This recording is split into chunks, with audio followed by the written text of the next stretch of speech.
ഹജ്ജിന്റെ ദിനങ്ങൾ. ദുൽഹജ്ജ് 8, 9, 10, 11, 12, 13 എന്നിവയാണ് ഹജ്ജിന്റെ ദിവസങ്ങൾ. ദുൽഹജ്ജ് 8 തമത്വമായി ഹജ്ജ് ചെയ്യുന്നവർ താമസ സ്ഥലത്ത് നിന്ന് ഇഹ്റാമിൽ പ്രവേശിക്കുക. ഇഫ്രാദായും ഖിറാനായും ഹജ്ജ് ചെയ്യുന്നവർ ഇഹ്റാമിലായിരിക്കും.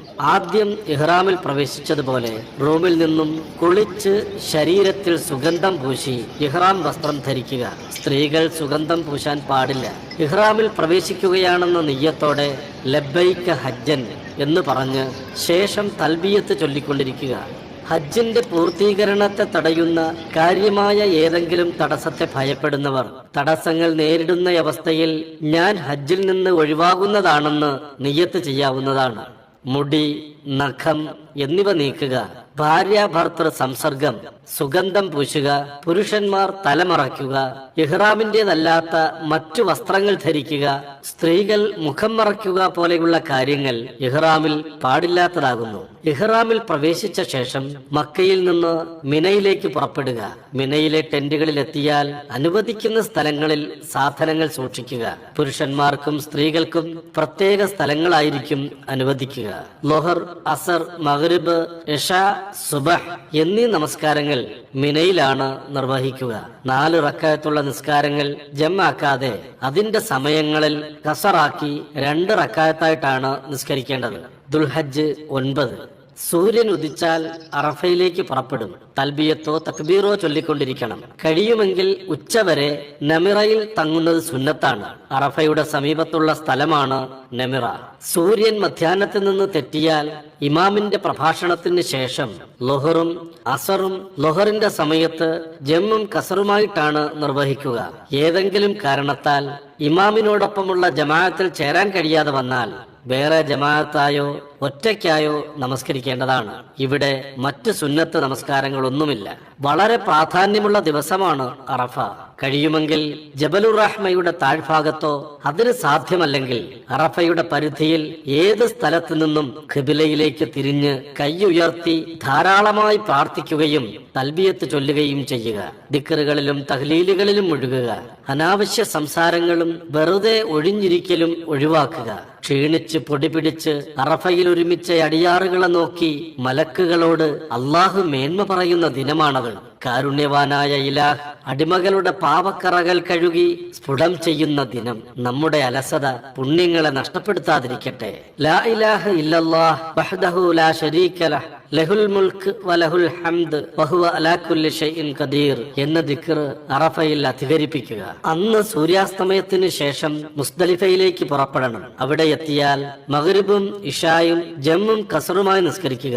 തിരക്ക് കൊണ്ടോ മറ്റോ മുസ്ദലിഫയിൽ എത്തുന്നതിന് മുമ്പ് ഇശായിന്റെ സമയം കഴിയുമെന്ന് ഭയപ്പെട്ടാൽ അവിടെ എത്തുന്നതിന് മുമ്പ് തന്നെ നിസ്കരിക്കേണ്ടതാണ്. അതിനുശേഷം മറ്റു നിസ്കാരങ്ങളില്ല. അന്ന് അവിടെയാണ് ഉറങ്ങേണ്ടത്. സുബഹി വരെ അവിടെ താമസിക്കൽ ഹജ്ജിന്റെ വാജിബാത്തുകളിൽ പെട്ടതാണ്. വീഴ്ച വരുത്തിയാൽ ബലി നൽകേണ്ടി വരും. എന്നാൽ സ്ത്രീകൾ, ബലഹീനർ എന്നിവർക്ക് ആവശ്യമെങ്കിൽ രാത്രിയുടെ അന്ത്യയാമങ്ങളിൽ തന്നെ മിനയിലേക്ക് മടങ്ങാവുന്നതാണ്. മറ്റുള്ളവർ അവിടെ സുബഹ് ജമാഅത്ത് നിർവഹിച്ച ശേഷം മഷ്അറുൽ ഹറാമിൽ നിന്നോ അതിന് കഴിഞ്ഞില്ലെങ്കിൽ മുസ്ദലിഫയുടെ ഏത് ഭാഗത്ത് നിന്നുകൊണ്ടായാലും ഖിബിലയിലേക്ക് തിരിഞ്ഞ് ധാരാളം തഹ്മീദുകളും തക്ബീറുകളും തഹ്ലീലുകളും പ്രാർത്ഥനകളും നിർവഹിക്കുക.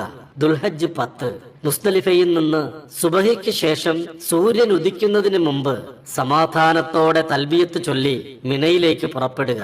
സാധിക്കുമെങ്കിൽ വാദി മുഹസ്സർ എത്തിയാൽ വേഗത്തിൽ നടക്കുക. ആനക്കലഹം നടന്ന സ്ഥലമാണത്. തുടർന്ന് മിനയിലെ ജംറത്തുൽ അക്ബയിലേക്ക് പുറപ്പെടുക. ജംറകളിൽ അവസാനത്തേതും മക്കയോട് ഏറ്റവും അടുത്തതുമായ ജംറയാണ് ജംറത്തുൽ അഖബ. മക്ക ഇടതുഭാഗത്തും മിന വലതുഭാഗത്തും വരുന്ന രൂപത്തിൽ ജംറയിലേക്ക് തിരിയുക. ശേഖരിച്ച 7 കല്ലുകൾ ഓരോന്നായി എറിയുക. ഓരോ ഏറിലും അല്ലാഹു അക്ബർ എന്ന് ചൊല്ലുക. സൂര്യോദയത്തിന് ശേഷമാണ് എറിയേണ്ടത്. ജംറയുടെ തടത്തിൽ കല്ല് വീണാൽ മതിയാകും. ചില പ്രത്യേക ഇടങ്ങളിൽ നിന്ന് മാത്രം കല്ലുകൾ ശേഖരിക്കുക, കല്ലുകൾ കഴുകുക തുടങ്ങിയ കാര്യങ്ങൾക്ക് ഒരു നിർദ്ദേശവുമില്ല. തിരക്ക് മൂലമോ മറ്റോ പകലിൽ എറിയാൻ കഴിയാതെ വന്നാൽ രാത്രിയും എറിയാവുന്നതാണ്. ജംറയിൽ എറിയുന്നതോടെ തൽബിയത്ത് അവസാനിപ്പിക്കും. പിന്നീട് ബലികർമ്മം നിർവഹിക്കാം. ബലികർമ്മം മിനയിൽ വെച്ചാവൽ സുന്നത്താണ്. ഹറമിന്റെ പരിധിയിലോ മക്കയുടെ ഭാഗങ്ങളിലോ എവിടെ വെച്ചും ബലിയെറുക്കാവുന്നതാണ്. കഴിയുമെങ്കിൽ സ്വന്തമായി അറുക്കുന്നതാണ് നല്ലത്. മറ്റുള്ളവരെ ഏൽപ്പിക്കുകയും ആവാം. ബലിമൃഗത്തെ ഖിബിലയിലേക്ക് തിരിക്കൽ സുന്നത്താണ്. മൃഗത്തെ ഇടതുഭാഗം കൊണ്ട് കിടത്തി അറുക്കുന്നയാൾ ഇടത് കൈകൊണ്ട് മൃഗത്തിന്റെ തലയിൽ പിടിച്ച് വലത് കൈകൊണ്ട് അറുക്കുന്നത് അറവിനെ എളുപ്പമാക്കും. അറവിന്റെ വേളയിൽ അറുക്കുന്നവൻ ഇപ്രകാരം പറയണം: ബിസ്മില്ലാഹി വല്ലാഹു അക്ബർ, അല്ലാഹുമ്മ ഇന്ന ഹാദാ മിൻക വലക അല്ലാഹുമ്മ തഖബ്ബൽ മിന്നി. ദുൽഹജ്ജ് 10 അയ്യാമു തശ്രീഖിന്റെ ദിനങ്ങളിലോ ബലിയറുക്കാം. ബലിമൃഗത്തിന്റെ ഇറച്ചി സാധുക്കൾക്ക് ഭക്ഷിപ്പിക്കുന്നതിന് പുറമെ ബലിയറുത്തവർക്കും ഭക്ഷിക്കാം. പിന്നെ പുരുഷന്മാർ തല മുണ്ഡനം ചെയ്യുകയോ വെട്ടുകയോ ചെയ്യേണ്ടതാണ്. മുണ്ഡനം ചെയ്യലാണ് ശ്രേഷ്ഠത. വലതുഭാഗം കൊണ്ട് ആരംഭിക്കൽ സുന്നത്താണ്. സ്ത്രീകൾ മുടിയറ്റത്ത് നിന്ന് വിരൽത്തുമ്പുകളുടെ വലിപ്പത്തിൽ മുടി മുറിച്ചാൽ മതി. ദുൽഹജ്ജ് 10 കർമ്മങ്ങളിലുള്ള കല്ലേറ്, ബലി, മുടിനീക്കൽ ഇവയിൽ ഏതെങ്കിലും പൂർത്തിയായാൽ ഒന്നാം തഹല്ലുലായി. ഭാര്യാഭർത്തൃ സംസർഗമല്ലാത്ത മറ്റു കാര്യങ്ങളിൽ നിന്നെല്ലാം ഒഴിവായി. പിന്നെ പരിശുദ്ധ കഅബയുടെ ചാരത്തേക്ക് മടങ്ങിയെത്തി 7 തവാഫുകൾ ചെയ്യണം. തവാഫുൽ ഇഫാള എന്നാണ് ഇതിന്റെ പേര്. ആദ്യം തവാഫിൽ ചെയ്തതുപോലെ പുരുഷൻ വലതു കക്ഷത്തിലൂടെ മേൽമുണ്ട് ചുറ്റി ഇടത് ചുമലിലാകുന്നത് പോലെയുള്ള ചുറ്റൽ ഇൽത്തിബാ. ആദ്യത്തെ 3 തവാഫുകളിൽ വേഗത്തിൽ നടക്കൽ, റമൽ എന്നിവ സുന്നത്തില്ല. 7 തവാഫുകൾക്ക് ശേഷം മഖാമു ഇബ്രാഹിമിന്റെ സമീപത്ത് 2 റക്അത്ത് സുന്നത്തുണ്ട്. ആർത്തവകാരികളായ സ്ത്രീകൾ ശുദ്ധിയായ ശേഷമല്ലാതെ തവാഫ് ചെയ്യരുത്. തമത്തു ആയി ഹജ്ജ് ചെയ്യുന്നവർ സഅയ് ചെയ്യണം. ഇതോടെ പൂർണ്ണമായും ഇഹ്റാമിൽ നിന്ന് ഒഴിവായി. സംസം കുടിച്ച് മിനയിലേക്ക് മടങ്ങുക. ജംറത്തുൽ അഖബയിൽ കല്ലെറിയുക, അറവ് നടത്തുക, മുടി നീക്കുക, തവാഫുൽ ഇഫാള, മുത്തമത്തിനുള്ള സഅയ് എന്നീ ക്രമത്തിൽ നിർവഹിക്കലാണ് സുന്നത്ത്. എങ്കിലും സൗകര്യപ്രകാരം ഒന്നിനെ മുന്തിക്കുന്നതിനും പിന്തിക്കുന്നതിനും അനുവാദമുണ്ട്.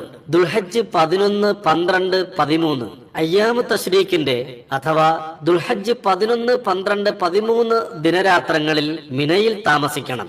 ഈ 3 ദിവസങ്ങളിലും ഉച്ചയ്ക്ക് ശേഷം 7 കല്ലുകൾ വീതം 3 ജംറകളിലും എറിയണം.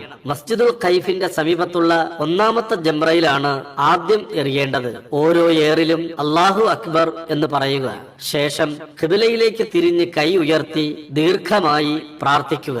തുടർന്ന് 2ാമത്തെ ജംറയിലും ഇപ്രകാരം ആവർത്തിക്കുക. 3ാമത്തെ ജംറയാണ് ജുറത്തുൽ അഖബ. കഅബ ഇടതുഭാഗത്തും മിന വലതുഭാഗത്തുമാക്കി ജംറയുടെ നേരെ തിരിഞ്ഞ് എറിയുക. അവിടെ പ്രാർത്ഥനയ്ക്കായി നിൽക്കേണ്ടതില്ല. 3 ദിവസങ്ങളിലും ഇപ്രകാരം ആവർത്തിക്കുക. 2ാമത്തെ ദിവസത്തെ ഏറ് കഴിഞ്ഞാൽ ആവശ്യക്കാർക്ക് മിനയിൽ നിന്നും മടങ്ങാവുന്നതാണ്. 3 ദിവസം പൂർത്തിയാക്കലാണ് ഏറ്റവും ശ്രേഷ്ഠവും നബിചര്യയും. മിനയിൽ താമസിക്കുന്ന ദിവസങ്ങളിൽ നമസ്കാരങ്ങൾ ജമാഅത്തായി തന്നെ നിർവഹിക്കുവാൻ ശ്രദ്ധിക്കേണ്ടതാണ്. കഴിയുന്നവർ മസ്ജിദുൽ ഖൈഫിൽ നിസ്കരിക്കലാണ് ഉത്തമം. 70 പ്രവാചകന്മാർ അവിടെ നമസ്കരിച്ചതായി നബി സല്ലല്ലാഹു അലൈഹി വസല്ലം അറിയിച്ചിട്ടുണ്ട്. മിനയിൽ 3 ദിവസത്തെ കല്ലെറിയൽ പൂർത്തിയാക്കിയാൽ ഹജ്ജിന്റെ കർമ്മങ്ങൾ കഴിഞ്ഞു. മക്കയിലെ ആവശ്യങ്ങൾ കഴിഞ്ഞു മടങ്ങുന്ന വേളയിൽ വിദാഇന്റെ തവാഫ് ചെയ്യണം. ആർത്തവകാരികൾക്ക് ഈ തവാഫിൽ ഇളവുണ്ട്. തവാഫ് പൂർത്തിയാക്കിയാൽ ഇടത് കാൽ വെച്ച് പ്രാർത്ഥനയോടെ പള്ളിയിൽ നിന്ന് സാവധാനം പുറത്തിറങ്ങുക.